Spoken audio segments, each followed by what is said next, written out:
The ballroom of Blackwell House gleamed like a cut diamond, all mirrored walls and crystal chandeliers reflecting light back upon itself in endless, dizzying repetition. Silk rustled. Jewels flashed against pale throats. 100 girls in white and cream gowns arranged themselves like hothouse flowers around the man everyone had come to see. The Duke of Blackwell.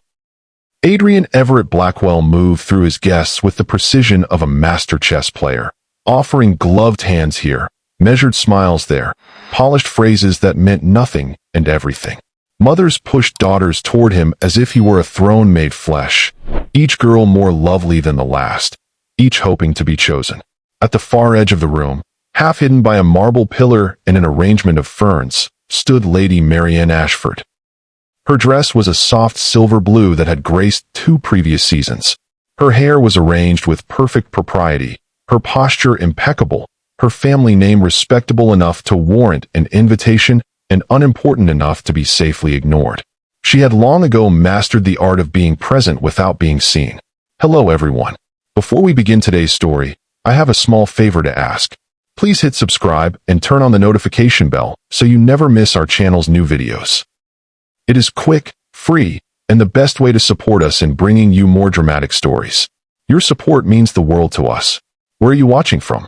Drop your city or country in the comments below. Thank you very much. Now let us return to our main character. Poor Marienne. She'd heard the Dowager Countess of Haverly whisper earlier, her voice carrying just loud enough to sting. Such a shame. Pretty once. Now simply left. Marienne pretended not to care. She discussed Gothic novels with a widowed countess, adjusted her gloves with practiced calm, and wore the quiet dignity of women who have run out of options but refuse to show it. Then Adrian Blackwell's gaze slid past the glittering circle of eager debutantes and found her. It did not flick away. It stayed. Marienne's heart, which had spent years learning to behave itself, forgot entirely how to beat properly. 3 more hours, Marienne muttered to herself, watching another wave of young ladies swirl past in a cloud of perfume and hope. Just 3 more hours until this circus ends. She sat back against the cool marble of the pillar, one hand smoothing an imaginary wrinkle from her skirts. Her gaze traveled across the ballroom to where he moved from woman to woman, that smile never faltering, that attention seemingly genuine until the precise moment he moved on to the next. That was just Adrian's way. Charming, untouchable, impossible. As if sensing her scrutiny, the Duke's gaze suddenly locked with hers across the crowded ballroom, and he winked. Marienne scowled in response. She was entirely immune to his charms, or more accurately, entirely devoted to appearing immune to his charms, which was far more achievable. As if being a duke wasn't enough, Adrian had to be devastatingly handsome too, with half the eligible women in 7 counties sighing over him at any given moment. Tonight wasn't just any ball. It had been specifically orchestrated for him to choose a bride. His council had finally put their collective foot down, thoroughly tired of his bachelorhood. Not merely because they wanted an heir to secure the bloodline, but because diplomatic relations were becoming strained by his continued refusal of every eligible princess within reach. Well, Marienne thought bitterly, watching another beauty curtsy before him. His terrible reputation for avoiding marriage hasn't stopped 100 young ladies from attending tonight. Perhaps it was his vast, prosperous dukedom that drew them. Or perhaps it was those impossible cheekbones and that insufferable dimple that appeared when he smiled. Marienne wouldn't know. She absolutely did not notice things like that. Just like she didn't notice how his rare, genuine laugh made something warm and treacherous unfurl in her chest. "Is there a reason you're blocking the refreshment table, Lady Ashford?" came a cold voice. Marienne looked up to find Lord Pemberton looming over her, his scent. Expensive cologne layered over barely concealed contempt, hitting her before his shadow did.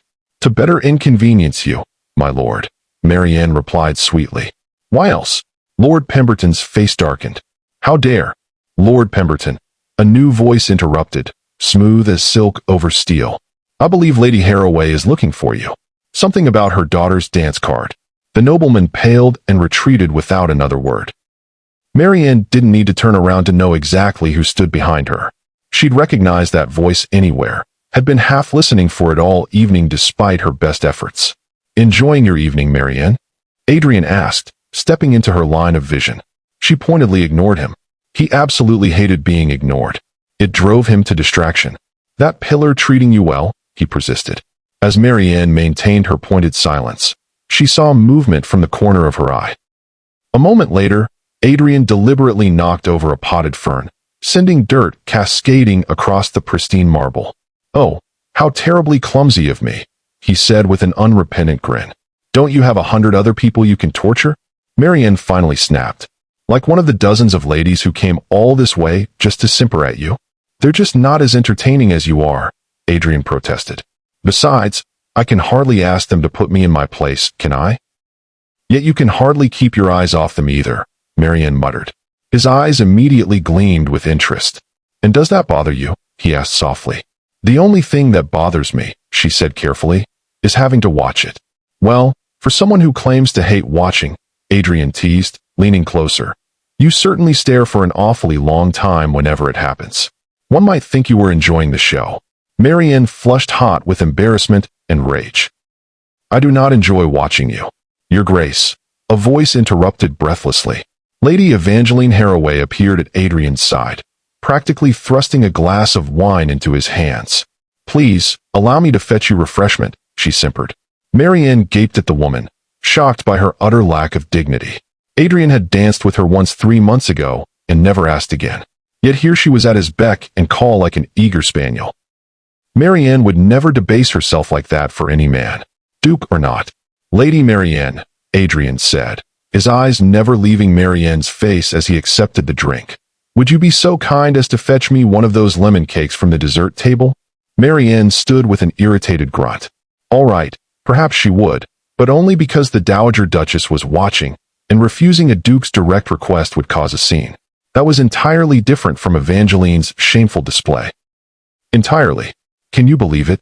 Lady Elowyn Bracknell appeared beside her, adjusting her shawl with elegant fingers. "Our Duke finally choosing a bride tonight."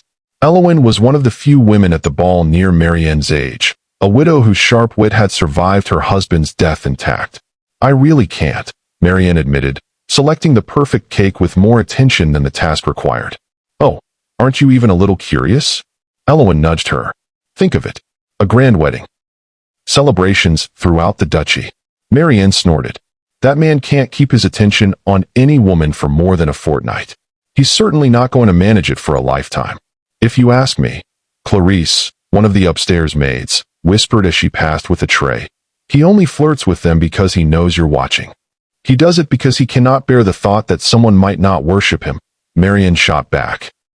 She long ago realized her indifference was the only thing keeping Adrian's attention. If she ever melted under that golden gaze like the others, he'd move on in an instant. And that was exactly what she should want, to be free of his irritating presence and her own foolish daydreams. And yet, when his eyes found hers across the dance floor, Marienne knew she'd never stop returning his gaze. She couldn't bear the thought of those eyes never seeking hers again. "A true match is forever," Elowyn pointed out. "Once he chooses, if the fates are kind. If he even bothers." Marienne cut her off, heart skipping in a way she refused to examine. "Which I doubt. He's much too capricious for that. True soulmates were rare among the ton, rarer still among the nobility, where politics and property always outweighed fate and feeling." Steward Holloway, the head steward, strode past with his ever-present ledger, then stopped short. "Lady Marienne," he said stiffly, "that is his grace, the Duke of Blackwell you're speaking of. Mind your words." Marienne bit her tongue instead of saying Adrian had the emotional maturity of a 12-year-old, because she'd known him at 12 and he hadn't changed much since.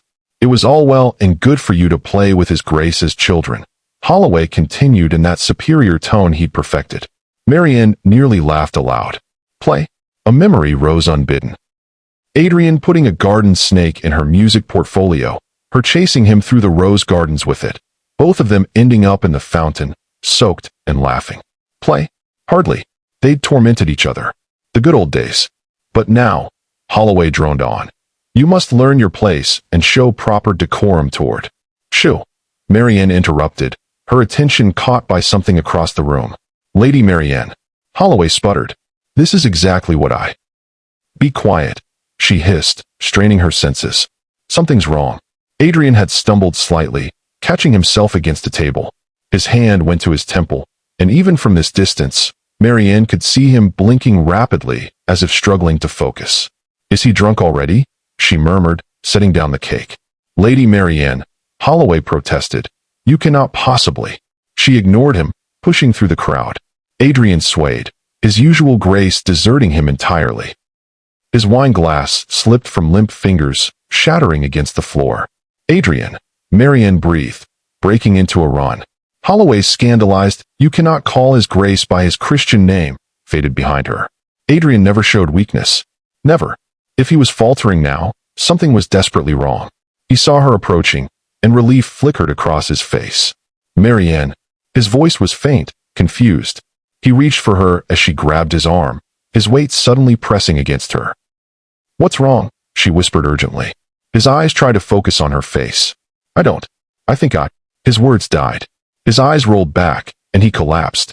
Marienne lunged forward, managing to break his fall, but going down with him, his considerable weight driving her to her knees. She cradled his head in her lap, fingers automatically checking his pulse at his throat. "Adrian," she whispered frantically, brushing back his dark hair. "Stay with me, please." For one heartbeat, his gaze cleared. He looked up at her with something like wonder, his lips parting as if to speak. Then his hand slipped away, falling lifeless to the floor. The ballroom erupted in chaos. Guards rushed forward as courtiers recoiled in horror. Someone screamed about assassins. A woman fainted dramatically against her husband. "Step away from his grace," commanded a guard, reaching for Marienne's arm. She jerked back. "Don't be ridiculous, Thomas. It's me. Sorry, Lady Marienne. Captain's orders." "Oh, tell Captain Greystone where he can shove his orders," she snapped, still cradling Adrian's head. More guards closed in, forming a protective circle. Holloway's voice carried over the rising panic, commanding that no one leave. Diplomats protested loudly. Young ladies sobbed. Someone was demanding their ambassador. None of it mattered. Marienne's entire world had narrowed to Adrian's still form, his closed eyes, the terrifying stillness of his chest that resolved into shallow breathing only when she pressed her cheek close. What would grandmother do? Her grandmother had been lady's companion to the previous duchess before her death, and had taught Marienne everything about household remedies and basic medicine. Steadying herself, Marienne pressed 2 fingers more firmly to Adrian's neck. His pulse was there, steady, thank God. His forehead was cool, but not alarming. No discoloration around his lips or fingernails. "Adrian," she whispered, clutching his hand. "Can you hear me? Squeeze my fingers if you can." "Nothing." "Make way for the physician." Dr. Pemberton pushed through, his medical bag already open. The elderly doctor had served 3 Dukes of Blackwell. "What happened?" he demanded, kneeling beside them. "He collapsed suddenly," Marienne said, shifting aside but not releasing Adrian's hand. No warning except he seemed dizzy. As Dr. Pemberton examined him, Marienne's eyes caught on the shattered wine glass near Adrian's feet. Ducking past the guard, she retrieved a larger shard, sniffing it carefully. Beneath the burgundy's rich aroma was something else, something floral and sickly sweet. Her eyes scanned the crowd, landing on Lady Evangeline near the doors, wringing her hands and looking pale as death. Earlier, she'd pressed a drink into Adrian's hand. Their eyes met across the ballroom. Evangeline's widened in panic. "It was her," Marienne shouted, pointing. "She poisoned the Duke." The ballroom froze. "It's not what you think," Evangeline cried, voice shrill. "He's going to be fine. I can help him." Holloway, the steward, faltered. "Wait. Are you saying you did poison his grace?" "Yes," Evangeline blurted, then backpedaled frantically. "No. Well, not exactly." "Not exactly?" Captain Nathaniel Greystone's hand went to his sword hilt. Marienne seized Evangeline by the shoulders. "What does that even mean? What did you do to him? Is he dying?" "He's asleep." Dr. Pemberton's calm voice cut through the rising hysteria. "Asleep?" Marienne repeated incredulously. "Yes," Evangeline said with desperate triumph. "See? He's perfectly fine. Just taking a little nap." "You drugged him?" Marienne roared. "Were you hoping to kidnap him while everyone was distracted?" "Of course not," Evangeline protested, tears welling. "I would never harm him. I love him." "She drugged his grace," Marienne snapped at Holloway, "at a royal selection ball. Clearly she has malicious intentions." My intentions were pure, Evangeline insisted, driven only by the truest of love. The very idea that this woman could speak of love after what she'd done made Marienne want to tear something apart, preferably Evangeline's expensive gown. All right, Holloway interrupted, trying to restore order. Lady Evangeline, perhaps you could explain why you gave His Grace a sleeping draught. Evangeline lowered her gaze demurely. It's not exactly a sleeping potion, she said softly. Marienne lunged forward, fingers curled like claws, but Evangeline hastily added, it's a love potion. Silence fell like a guillotine. Then chaos exploded. A love potion? Isn't that illegal? She's trying to enchant His Grace. This last accusation came from Princess Charlotte of Saxe-Coburg, who pointed at Evangeline with the outrage of someone who'd caught a rival cheating at whist. Everyone shut up. Marienne roared, her voice carrying the commanding tone of a woman who expected to be obeyed. Surprisingly, the room fell silent. You. Marienne snapped her fingers at Holloway. Have someone question this woman in detail about what exactly she means by love potion, what was in it, how to cure it, everything. I can tell you right now. Evangeline started eagerly. And you? Marienne cut her off, pointing to Captain Greystone. I want a full report on how a guest could smuggle an illegal potion into a ducal ball under all our noses. The captain nodded, looking appropriately chastened. Shouldn't we put someone more qualified in charge? Ventured a foreign diplomat, eyeing Marienne with obvious disapproval. Murmurs of agreement rippled through the crowd, but Marienne ignored them. She approached the diplomat with narrowed eyes, noting the spike of nervousness in his bearing. Did you help Lady Evangeline harm His Grace? She asked, meeting his gaze directly. What? Of course not. Then why are you trembling? The diplomat swallowed visibly. I merely meant that surely His Grace would prefer someone other than a mere gentlewoman to handle his affairs. You'd be surprised, Holloway muttered under his breath. The steward sighed and beckoned Marienne aside. He has a point, he whispered when she approached. I have no doubt His Grace would trust you to help. But think how this looks before all these kingdoms, Lady Marienne. You're not titled highly enough. We have enough difficulties here. Marienne clenched her jaw. Much as she hated to admit it, Holloway was right. Having someone of her relatively modest rank apparently in charge would only make the diplomatic situation worse. I'll tell you everything. Evangeline interjected desperately. Which includes how to wake His Grace? Marienne asked, voice tight. Yes, of course. Marienne stiffened. Wait, you mean he's not going to wake on his own when the drug wears off? Another heavy silence fell. Well, not exactly, Evangeline admitted. Marienne lunged for her again, this time with a scream of rage, only to be restrained by Captain Greystone's firm grip. But it's going to be fine, Evangeline insisted, backing away. Really, this is a love potion, so His Grace will wake through an act of true love. When her announcement was met with blank stares, she clarified.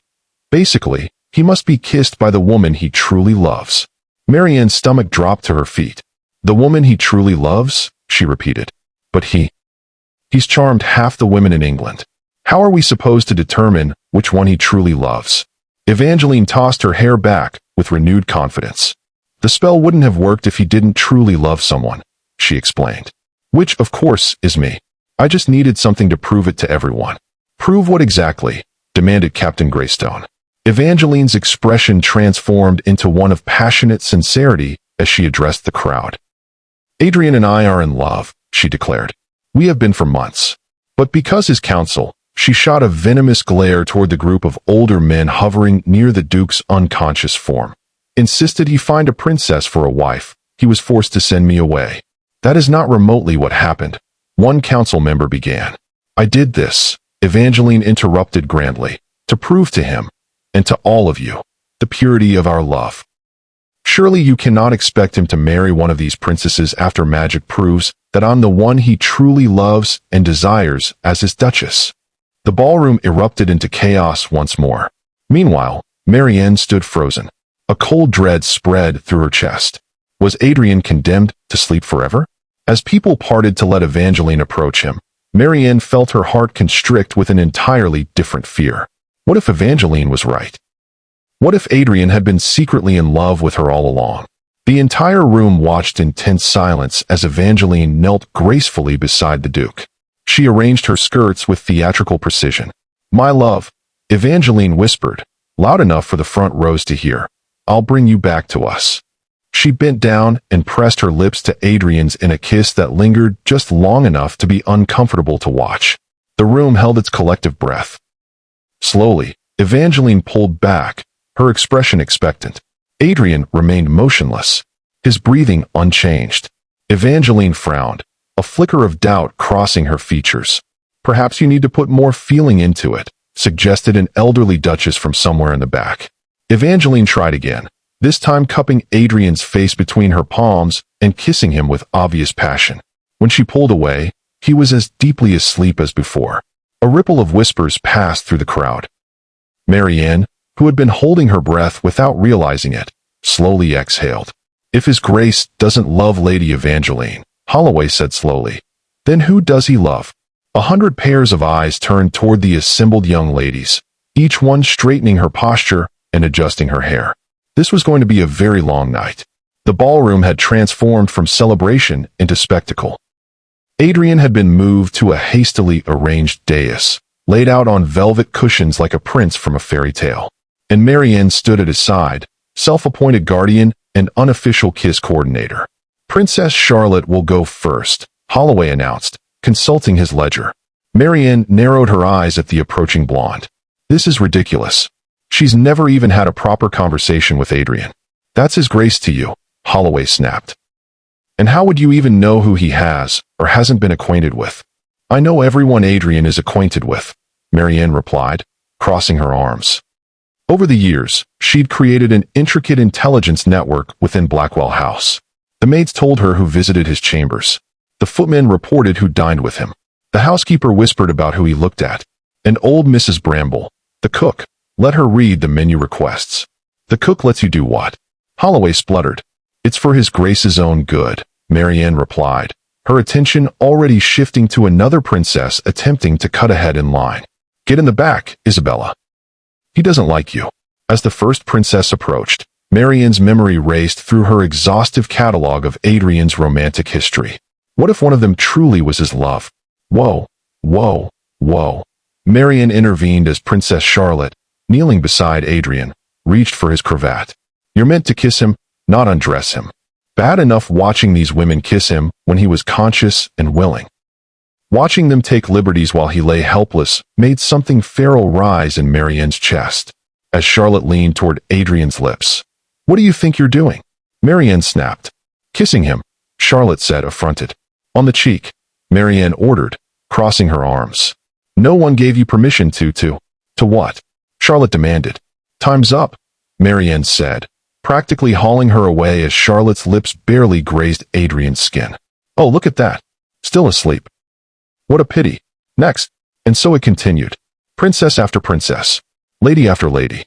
With each woman who bent over Adrian, Marianne's control frayed further. "No touching his hair," she barked as a duchess's fingers drifted too close to his dark locks. The panic was slowly driving her mad. What if they never found the right woman? What if Adrian remained like this forever? Or worse, what if his heart belonged to someone they hadn't considered? A memory surfaced, one Marienne hated remembering. A conversation she'd overheard 4 years ago between Adrian and his late father. She'd been bringing fresh candles to the Duke's study when raised voices made her pause outside the door. "Is this a jest?" the old Duke had demanded. "A nobody with no fortune, no connections, no prospects?" "There is nothing common about her at all," Adrian had replied, his voice raw with an emotion Marienne had never heard from him before. "She means everything to me." Marienne had frozen outside that door, her heart in her throat. "I don't care if she's the Queen of Sheba," his father had snarled. "You're an embarrassment. And I swear, if you don't put this ridiculous idea behind you, I'll have her sent away from this estate permanently." Shortly after, Oriel, a lady's maid, had been transferred to the country house. And Adrian had changed. His easy smile had hardened into something cynical. His playful nature had taken on an edge of recklessness. And he'd begun bringing home a parade of women, none lasting more than a fortnight. What if all this time, all these women, had just been his attempt to forget about her? About Oriel? "That's the last one," Holloway announced, checking his list as the final eligible lady stepped away from Adrian. Every available woman at the ball has attempted to wake his grace. A hush fell as all eyes turned to Adrian, who remained as peacefully asleep as before. "Well," someone asked, breaking the silence. "What do we do now?" Marianne's throat tightened. "I think," she said slowly, "I might know who he truly loves." Several heads turned her way. Finally, Captain Greystone sighed in relief. "I was wondering when you'd—" "I think it's Oriole," Marianne said. The captain's face fell. "Who?" "The lady's maid who worked here 4 years ago," Marianne explained, her heart like lead. "The woman Adrian wanted to marry before his father forbade it." The council members exchanged uncomfortable glances, clearly remembering the incident. "It's worth trying," Holloway said finally. "We can send riders to fetch her immediately." Marianne nodded, feeling hollow. "I'll arrange it." If bringing Oriole back meant saving Adrian, then she would do it, even if it broke her in the process. Ambassador Reiner stood before the assembled crowd with the careful composure of a man who knew he held all the cards. Behind him, through the tall windows of Blackwell House, dawn was beginning to break over London, a new day that Adrian would not see. "Princess Isadora," Reiner announced, "will arrive from the continent within 3 days." Marianne felt the words like a physical blow. Princess Isadora. The woman Adrian had rejected 2 years ago at a state dinner, politely but firmly, causing a minor diplomatic incident that had taken months to smooth over. "Her Highness has never forgotten his grace," Reiner continued smoothly. "Despite his rejection, her love has remained constant and true. She is willing to prove this devotion by attempting to wake him." "And in exchange?" Captain Greystone asked, his voice hard.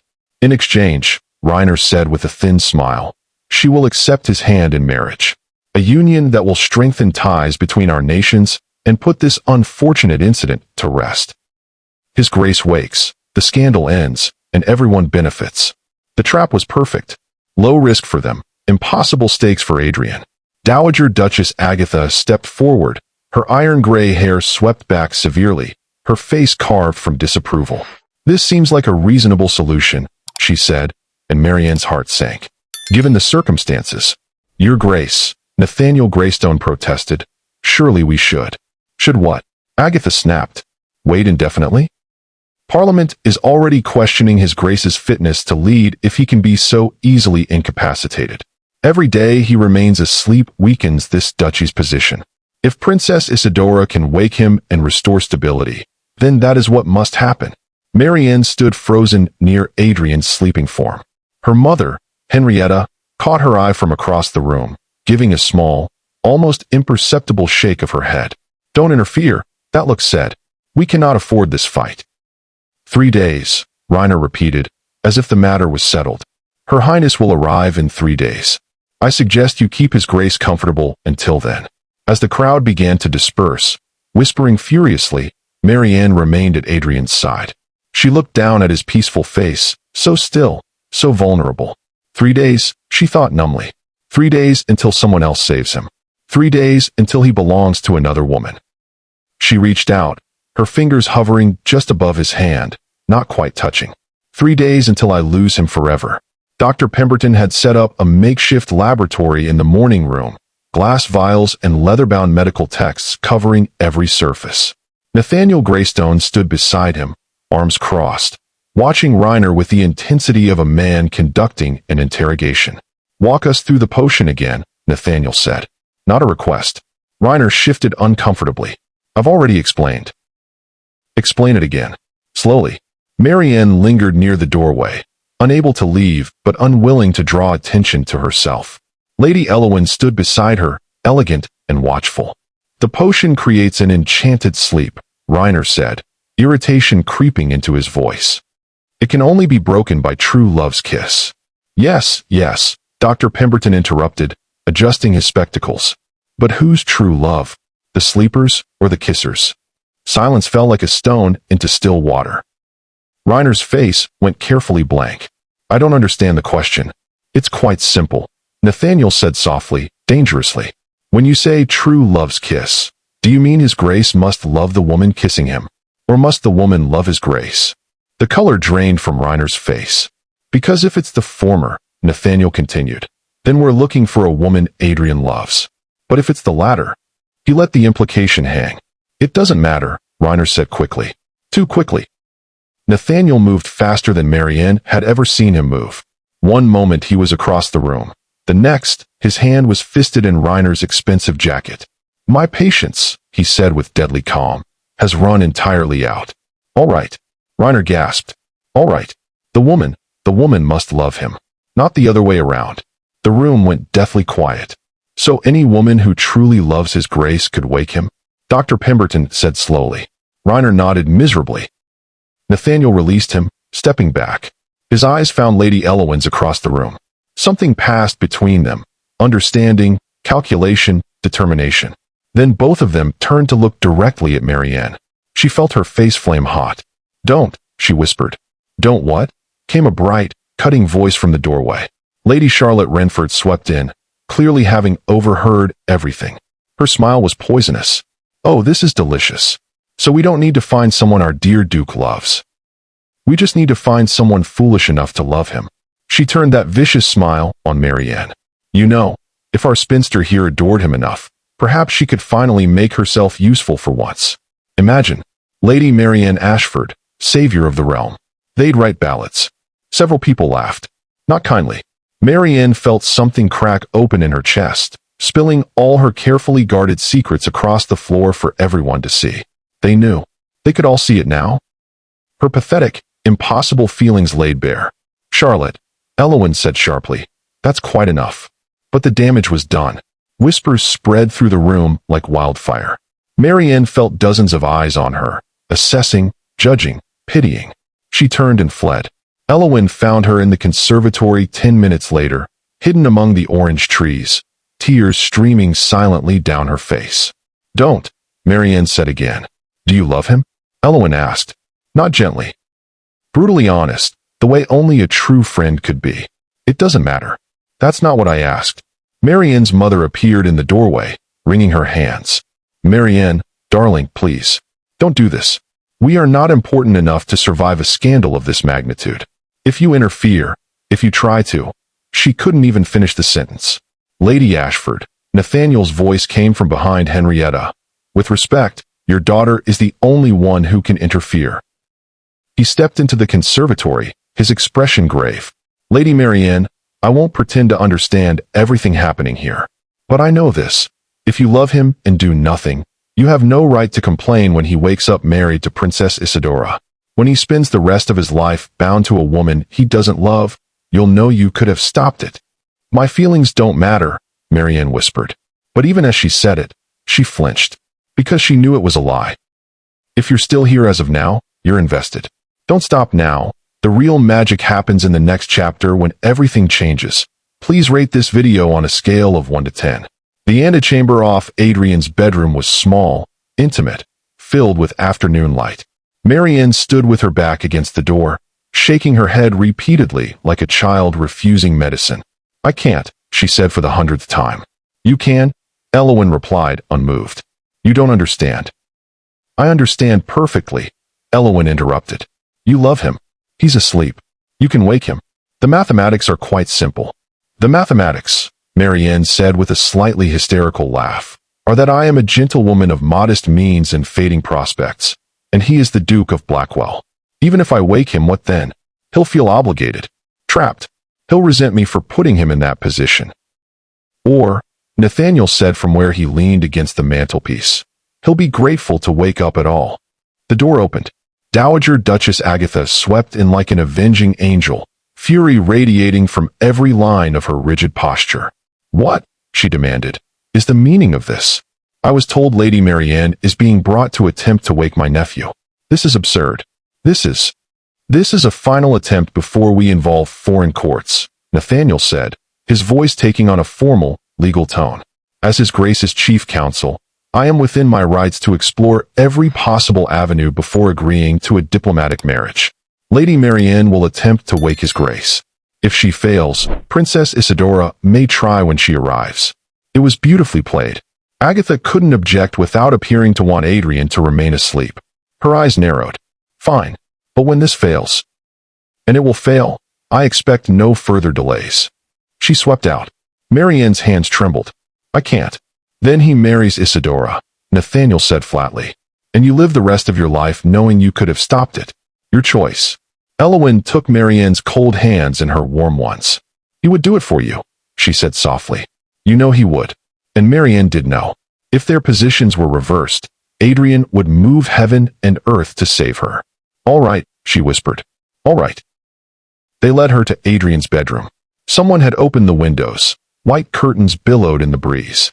Adrian lay in the center of his massive four-poster bed, looking peaceful, untouchable, perfect. The others withdrew, closing the doors softly behind them. Marianne stood frozen for a long moment. Then, slowly, she approached the bed. She sat carefully on the edge of the mattress, the way she might approach a sleeping lion. Adrian, she said softly. No, Your Grace. No distance. Just his name. He didn't stir. I don't know if you can hear me, she continued, voice shaking. I don't know if any of this will work. But I need to tell you. I need you to know. The words stuck in her throat. Years of practiced indifference, of careful walls, of protecting her heart. All of it fought against what she was trying to say. I love you, she finally whispered. I have loved you for so long I don't remember when it started. Every woman you danced with, every flirtation, every smile you gave someone else, it felt like dying. And I told myself it was fine, that I was immune, that I didn't care. But I lied. I lied to everyone, but mostly to myself. Tears slipped down her cheeks. So if this works, if you wake up, I need you to know it wasn't manipulation or entrapment or whatever they'll say. It was just me, loving you, the way I always have. She leaned down, her hand trembling as it cupped his face. His skin was warm beneath her palm, alive, waiting. Forgive me, she breathed. And she kissed him. For a moment, nothing happened. Marianne's heart cracked clean through, despair flooding in. Then, Adrian's breathing changed, deepened. His hand moved, fingers closing weakly but definitely around her wrist. His lips moved against hers, kissing her back. Marianne, he murmured, his voice rough with sleep and wonder. Panic hit her like a physical force. What had she done? When he fully woke, when he realized, when everyone knew, she jerked away and ran. Behind her, she heard Nathaniel's startled exclamation, Elowyn's gasp. As she fled down the corridor, she heard Adrian's voice, confused and growing stronger. Wait, where is she? Marianne. But she didn't stop. She couldn't. She'd saved him. And in doing so, she'd destroyed everything. The scandal exploded like a powder keg. Within hours, all of London knew. Lady Marienne Ashford, the spinster, the wallflower, the woman everyone had written off, had woken the Duke of Blackwell with true love's kiss. The interpretations varied wildly. How romantic, some sighed. How calculated, others hissed. She trapped him, Lady Isabella declared at her morning calls, venom dripping from every word. Mark my words, she planned this from the beginning. Wake him up, force him into a marriage to avoid scandal. It's brilliant, really. Ruthless, but brilliant. Marianne heard none of this directly. She'd locked herself in her family's modest townhouse, refusing all callers, ignoring all messages. Her mother hovered anxiously. Darling, the Duke has sent another letter. Burn it, Marianne said flatly. Marianne, I don't want to see it. I don't want to see him. I don't want to see anyone. On the third day, Dowager Duchess Agatha's summons arrived. Not a request. A command. Marianne went because refusing would only make things worse. Agatha received her in the formal drawing room at Blackwell House, standing like a judge about to deliver sentence. She didn't offer Marianne a seat. You must think yourself very clever, Agatha said, her voice like frost. I think nothing of the sort, Your Grace. No? You didn't plan this? You didn't see an opportunity and seize it? I saved his life, Marianne said, finding her spine. Forgive me if I don't apologize for that. You saved him for yourself, Agatha countered. Every action has consequences, Lady Marienne. Did you think kissing a duke, waking him, would come without obligations? Without expectations? I expect nothing from him. Don't you? Agatha's smile was cruel. Then why are you hiding? If you truly expect nothing, you should have no difficulty facing him. The words hit like arrows. Because Agatha was right. If Marianne truly expected nothing, wanted nothing, she wouldn't be hiding. She was hiding because she wanted everything, and the thought of seeing pity or obligation in Adrian's eyes would shatter her completely. Leave London, Agatha said. Go to the country. Disappear. I'll handle Adrian, Make sure he understands his duty lies elsewhere. You'll be compensated for your service. Marianne's hands clenched into fists. I don't want money. Then what do you want? Him, Marianne thought. I want him. But I can't have him. I was never supposed to have him. She turned to leave. Running away won't change what happened, Agatha called after her. No, Marianne agreed without turning back. But it might make it hurt less. She made it as far as the gallery before she was cornered. Adrian stepped out from behind a Grecian statue, looking like he hadn't slept in days. His cravat was loosened, his hair disheveled, his eyes burning with an intensity that made Marianne's breath catch. Finally, he said. Marianne tried to dodge past him. He moved to block her. She tried the other direction. He blocked that too. Adrian. 3 days, he said, his voice rough. 3 days of letters you didn't read. Messages you didn't answer. I've been going mad. I'm sorry. I need to go. Why? The single word cracked like a whip. Why are you running from me? I'm not. Marianne. He grabbed her hand, gentle but firm, pulling her around to face him. Please, talk to me. She couldn't look at him. If she looked at him, she'd break. There's nothing to say. There's everything to say. His thumb traced circles on her wrist, probably unconsciously, definitely devastating. You saved my life. You kissed me. You woke me. And then you ran like I was something to be feared. Why? Because you'll feel obligated. The words burst out of her. You'll feel like you have to offer for me, and you'll resent me. And I can't. I can't bear the thought of you trapped. Trapped? Adrian's laugh was sharp and humorless. Marianne, I have been trapped for years. Trapped watching you from across ballrooms. Trapped making conversation with women I didn't care about while you stood in corners pretending not to notice. Trapped in my own cowardice, too afraid of my father's disapproval, and then too caught in the deception to know how to end it. Marianne finally looked up at him. His eyes were blazing, raw with emotion. I haven't married, he said, voice dropping to barely above a whisper, because I couldn't stand the thought of watching you at someone else's wedding, knowing you'd move on while I was bound to a stranger. You what? I love you, Adrian said, each word deliberate and clear. I have loved you since we were children arguing about books in my father's library. I have loved you through every season you were overlooked, every cruel comment I overheard about your age, every moment I wanted to announce to everyone that they were fools for not seeing how extraordinary you are. Marianne felt tears spilling down her cheeks. You can't mean. I can. I do. He stepped closer, his free hand coming up to cup her face. You think waking me trapped me? Marianne, you set me free. But I'm too old, she whispered. Everyone says. Everyone, Adrian interrupted fiercely, is wrong. You're not too old. You're not too anything. You're everything. And if you think I'd choose any of those girls over you, if you think there was ever any choice at all, then you haven't been paying attention. Adrian. Say yes, he breathed, his forehead resting against hers. Marry me.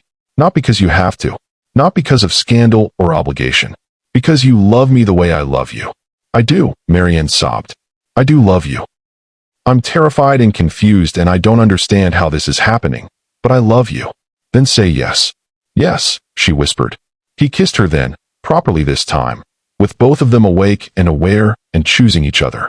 When they finally broke apart, Adrian was smiling, that genuine smile she'd seen so rarely, the one that made her heart turn over. Good, he said, because I've already planned the announcement for tomorrow. You what? I was fairly confident, he said with a hint of his usual arrogance, that once you stopped running, you'd be sensible about this. Marianne laughed despite herself, joy bubbling up from somewhere she'd thought long dried up. You're insufferable. You're marrying me anyway. God help me, she said. I am. Blackwell House's grand ballroom, the same room where Adrian had collapsed less than a week ago, was packed. Every council member, every important family, every gossip and social climber in London had managed to secure an invitation to His Grace's important announcement. Marianne stood in an antechamber off the main hall, her mother fussing with her dress, her younger sisters hovering anxiously. Are you certain about this? Henrietta asked for the dozenth time. No, Marianne admitted. But I'm doing it anyway. Lady Elowen swept in, resplendent in burgundy silk. They're ready for you. Marianne's stomach twisted itself into knots. Is it too late to flee to Scotland? Far too late, Elowen said with a smile. Besides, he'd only chase you. He would, wouldn't he? Without question, Nathaniel appeared in the doorway. His grace is beginning. They filed into the ballroom through a side entrance, tucking themselves near the back. Adrian stood at the center of the room, commanding every eye without effort. Dowager Duchess Agatha sat rigid in the front row, her face carefully blank.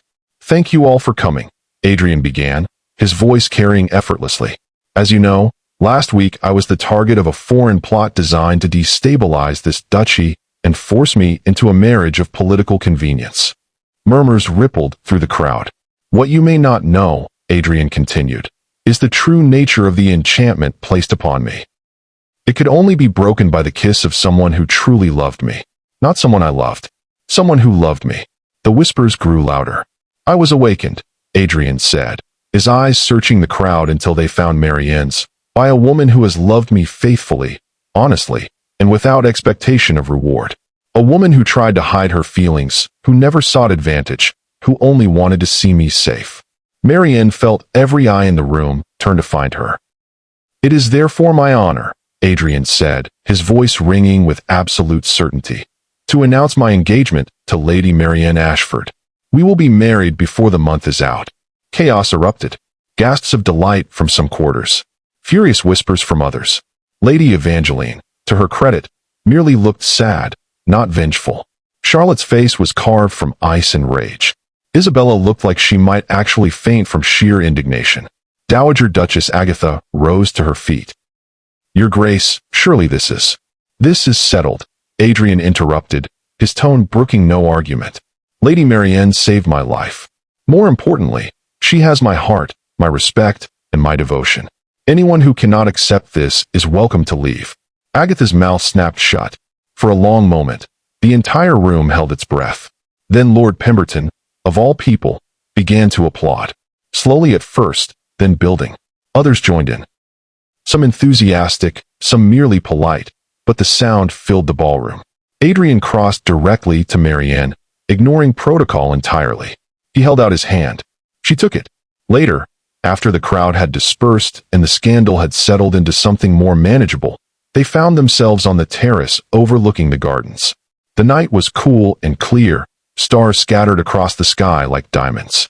"I still can't believe you chose me," Marienne said softly. Over 100 younger, more beautiful women. Marienne. Adrian turned her to face him, his hands on her shoulders. "I didn't choose you instead of them. I chose you because to me, there was never anyone else. There has only ever been you. I'm going to need you to keep telling me that," she admitted. "Possibly for the next several decades. I can manage that." He pulled her closer, his arms wrapping around her waist. "Every day for the rest of our lives, if necessary. Deal?" He kissed her then, soft and sweet and full of promise. Behind them, the lights of London glittered. Tomorrow there would be more scandal, more gossip, more society matrons clutching their pearls. But for once, Marienne didn't care who was watching. She was too busy being chosen. Did you love this story? Drop a like and follow for more tales of unexpected love. Subscribe to our channel and tell us what you think about the story. Your support keeps these stories coming. Thank you so much for staying. Until next time, take care of yourself. Good night.